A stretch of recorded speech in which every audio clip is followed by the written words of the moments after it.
Hello, xin chào các bạn đã quay trở lại với review 5 phút.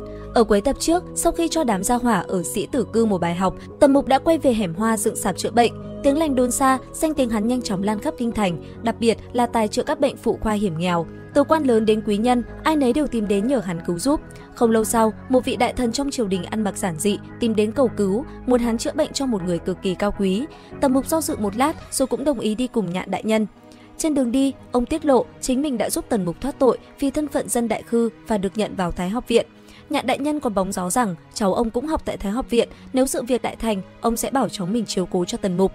Nghe một lời này khiến Mục ta tá hỏa, nhớ lại trận thượng cẳng tay hạ cẳng chân hôm qua với nhóm sĩ tử. Hắn không biết là trong mấy tên xấu số hôm qua có cháu của Nhạn đại nhân không. Chẳng bao lâu sau, Tần Mục được đưa vào nội cung. Hắn phát hiện người bệnh chính là Thái hậu nương nương. Thấy một tên trẻ danh vắt mũi chưa sạch còn được đồn thổi là thần y, các thái y trong cung đều chê bai, khinh thường hắn. Thậm chí một vị thái y còn lên tiếng mỉa mai: "Thánh thủ phụ khoa đây sao?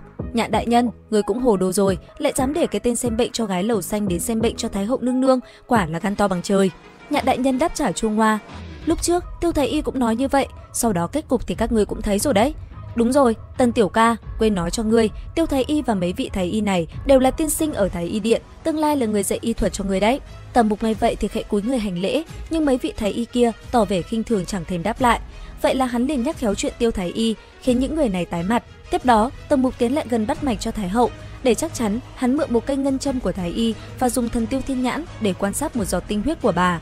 Tuy nhiên, tu vi chưa đủ để nhìn rõ, Tần Mục đã mượn nguyên khí từ Nhạn đại nhân để mở hết các tầng thần nhãn.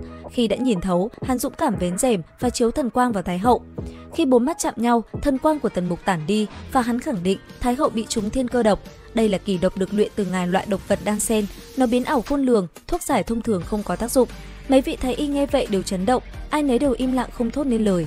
Nhìn bộ dáng của bọn họ, Thái hậu nghi vấn hỏi: "Mấy vị thái y có loại chất độc này sao?"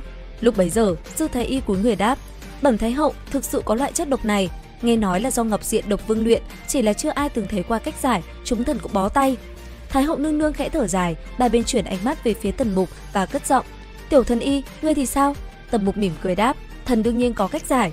Để giải thiên cơ độc, trước tiên hắn yêu cầu ghi chép lại toàn bộ lịch sử bệnh án và các loại thuốc Thái hậu đã dùng. Sau đó, Tần Mục đã thực hiện một phương pháp tính toán độc đáo và phức tạp. Hắn sai 1023 cung nữ cầm bảng và xếp thành các trận thế thay đổi liên tục để mô phỏng cấu trúc và sự biến hóa của độc tố trong cơ thể Thái hậu dựa trên tác động của từng loại thuốc bà đã uống. Quá trình này kéo dài suốt đêm khiến các thái y vô cùng kinh ngạc và thán phục, họ coi đó là bút pháp của thần. Sau khi tính toán xong, Tần Mục đã tự tay luyện ra một viên linh đan ngay tại chỗ mà không cần lò, bằng những thủ pháp chế thuốc điêu luyện. Chứng kiến một màn này, mấy vị thái y há hốc mồm, sư thái y cảm khái nói: "Đời này có thể nhìn thấy loại thủ pháp chế thuốc này một lần là đủ rồi." Trong đầu Tần Mục không suy nghĩ bất cứ chuyện gì khác, chuyên tâm chế thuốc, không nghe được lời của bọn họ. Nếu nghe được thì nhất định hắn sẽ bĩu môi, bởi thủ pháp chế thuốc của hắn chỉ là vừa qua ải mà thôi. Trong mắt dược sư Gia Sa ở Tàn Lão thôn, hắn chỉ có thể coi là vừa đạt tiêu chuẩn. Qua không lâu, linh dược đã được luyện xong, hắn giải thích rằng loại thuốc này sẽ thay thế độc chính, khiến các độc tính khác bùng phát. Để xử lý các độc tố này, Tần Mục yêu cầu chuẩn bị hơn 1000 con tam túc bích nhãn thiềm thử. Khi Thái hậu uống linh đan, toàn bộ độc tố trong cơ thể bà bùng phát và hóa thành các độc vật. Sau đó, được 1023 con tam túc bích nhãn thiềm thử nuốt chửng hoàn toàn. Không lâu sau, Thái hậu liền thấy tinh thần sảng khoái, thân thể mềm mại, chứng bệnh làm mình khốn đốn mấy chục năm đã bị quét sạch sành xanh, khiến bà vui mừng khôn xiết.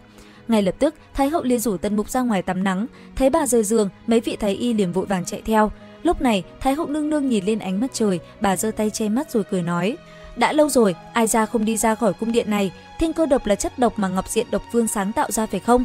Ở bên cạnh, Khúc thái y cung kính đáp: "Có người nói Ngọc Diện độc vương đã mất tích hơn 200 năm trước, người này lòng dạ độc ác, độc hại không biết bao nhiêu cao thủ, đắc tội quá nhiều người, thế nhưng không người nào biết bộ mặt thật của hắn. Lại cũng có người nói hắn bị đệ tử của mình là Tiểu độc vương ám hại, vạch trần bộ mặt thật của hắn, khiến hắn không còn chỗ dung thân, vì lẽ đó liền tự hủy dung rồi bỏ đi." Thái hậu nương nương gật đầu, nói: "Ta cũng từng nghe qua việc này.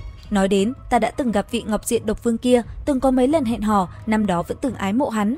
Mấy vị thái y nghe vậy không dám nói lời nào. Thái hậu nương nương lại nhẹ giọng nói: "Ai biết Ngọc Lăng Quân nổi tiếng khắp thiên hạ, năm đó lại càng là Ngọc Diện độc vương nổi tiếng xấu xa chứ." Sau khi chuyện của hắn bị đệ tử vạch trần đã làm tổn thương không biết bao nhiêu tâm hồn thiếu nữ đấy. Tiên đế băng hà, lúc đó trong lòng ai ra cũng ngưỡng mộ vị Ngọc Lăng Quân này, đã gặp hắn mấy lần. Lúc hắn bị chui đuổi đến cùng đường mặt lộ, ta đã nói với hắn, ta có thể bảo vệ hắn, còn có mấy nữ nhân xấu xa cũng muốn bảo vệ hắn.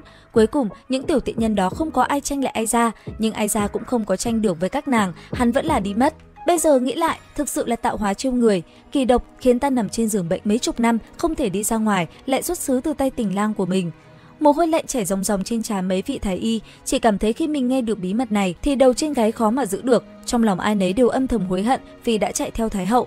Mà nghe xong câu chuyện này, trong lòng Tần Mục khẽ chột dạ, Ngọc Diện độc vương này cho hắn một loại cảm giác quen thuộc, sẽ không phải là dược sư gia gia của mình chứ?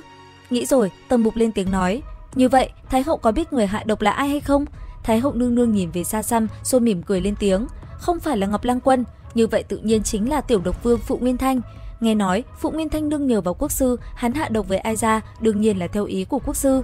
Quốc sư muốn ai ra biến mất nên đã suy nghĩ rất lâu rồi. Nói chung là do ai ra không vừa mắt một số cách làm của hắn muốn ai ra đi cho khuất mắt, miễn cho lại ngăn cản con đường của hắn. Nghe thái hậu nói vậy, sắc mặt mấy vị thái y vàng như đất, tất cả vội quỳ xuống đất, không dám đứng dậy. Thấy thế, thái hậu nương nương bình thản lên tiếng, quốc sư dám hạ độc với bổn cung, hắn còn không sợ, các ngươi sợ cái gì? Đứng lên nói chuyện. Đám người Khốc thái y run rẩy đứng dậy, câm như hến, không dám nói lời nào. Lúc này, thái hậu quay qua nhìn Tần Mục một chút, bà đột nhiên hỏi, sư phụ ngươi hẳn là Ngọc Lăng Quân, hắn hiện tại thế nào? Trong đầu Tần Mục vội nảy số. Ngọc Lăng Quân trong miệng bà ta chắc là dược sư gia gia, cách giải thiên cơ độc cũng là dược sư gia gia nói cho ta, hiểu thiên cơ độc rõ ràng như vậy, chỉ có thể là người sáng tạo ra nó. Nghĩ tới đây, hắn hạ thấp người rồi cung kính đáp, bẩm thái hậu, ông ấy rất tốt. Thái hậu nương nương nghe xong thì thở phào một cái, bà nhẹ giọng nói, là hắn để ngươi tới cứu ta sao? Trong lòng hắn vẫn có ta. Đôi mắt Tần Mục khẽ giật giật, hắn cảm thấy thái hậu có chút suy nghĩ nhiều, nhưng lúc này đây hắn cũng không thể nói rõ ràng với bà được. Đang không biết nói sao thì Duyên Phong Đế cùng thị vệ vội vàng chạy tới. Đến đây thì cũng hết tập 41 Bục Thần Ký. Xin chào và hẹn gặp lại các bạn.